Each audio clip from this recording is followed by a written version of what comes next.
আসসালামু আলাইকুম এভরিওয়ান, আশা করছি সবাই ভালো আছেন। আমিও ভালো আছি। আজকে চলে আসলাম আমাদের লিচু বাগে।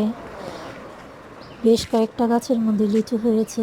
বাগানটা বড়, তো সবগুলো গাছের মধ্যে লিচু ধরেনি, তাই নিজ হাতে লিচু পেড়ে খাওয়ার জন্য চলে আসলাম।